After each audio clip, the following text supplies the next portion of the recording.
Well, hello Calvary family. I wanted to take just a couple of minutes to give you a quick update on what's going on in the sanctuary. One of the things that has happened in recent weeks is the governor has extended the capacity for indoor gatherings such as church services.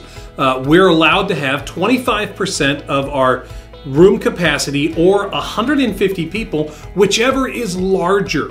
And so we've made some adjustments to accommodate this because, as you know, our sanctuary is very, very large. We have plenty of space for social distancing, but one of the things that we did at the initial outbreak, or not outbreak, at the initial reopening in June, was we created sections within our sanctuary to allow for as much distancing as possible. And in doing that, we weren't necessarily the most efficient in the use of our space. And so we have gone through this week to redo some of the seating sections. Previously, we had 72 socially distanced seating sections that were really well designed to accommodate groups of 4 or 5, couples, 4 or 5, singles and stuff. And what we have found is that actually most people are coming in couples, and especially now that we have children's ministry functioning in second service, we're not seeing large groups, and so we have adjusted the sanctuary seating so that now we have instead of 72 socially distanced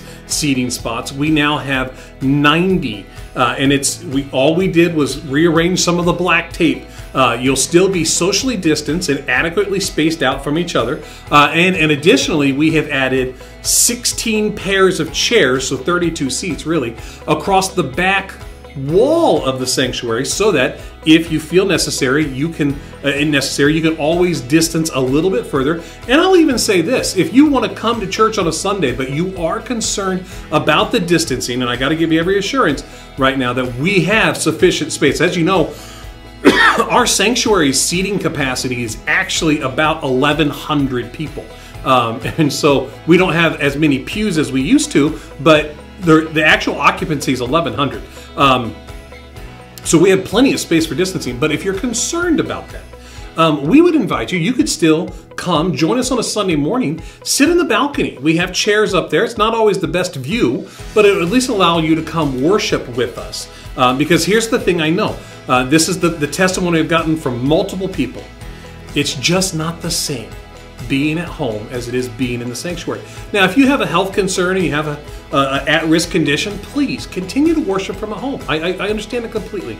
But there's ways that we have tried to accommodate the needs of our body to be able to come. I don't want people to get stuck in a cycle of fear that prevents them from coming in. But I understand for those that have health concerns and at-risk conditions that don't come. But I wanted to give you just a snapshot of the sanctuary has been spaced adequately for your safety. We still have 2 services at 9 and 11. The 11 o'clock service, we will have children's ministry available. And I know it would be great if we could have it at both, but really the 11 o'clock service is where we focus that. The children will be socially distanced as well. We ask that everyone's wearing a mask as they come in and as they exit. If you can wear a mask, because I know people with health conditions have a difficulty breathing wearing a mask at their seat, but we ask if you can wear a mask the entire time, please do so. It is just one of those things that we're being considerate and concerned for those around us. And here's the thing I just want to acknowledge. The requirements, the social distancing, the spacing, the masks, the hand sanitizing stations, all of it, it's an enormous hassle. I understand it. I get it. And you say, Pastor Spencer, I just don't want to have to do it. I understand what you're saying. I really do. But the fact is, we have the opportunity to worship together. And I don't want some minor inconveniences and restrictions that are conditions in order for us to meet. I understand the challenge. But we have the opportunity to worship together.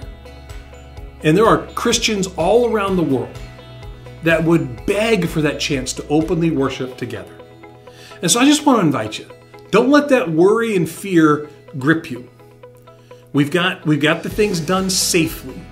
We've got them done in a conscientious way. I'd invite you to join us. Come check it out. If you're not comfortable, I understand. But don't let that fear keep you from coming to check it out. I promise you'll find it safe, and it's done in a very socially aware manner. And I would invite you to be here because I think that you're going to really be blessed by it. And so I hope I get a chance to see you on Sunday. Even if you stay online, at home, I'm with you. I'm with you. And I know that God's presence is big enough to minister to our church family wherever you're worshiping from.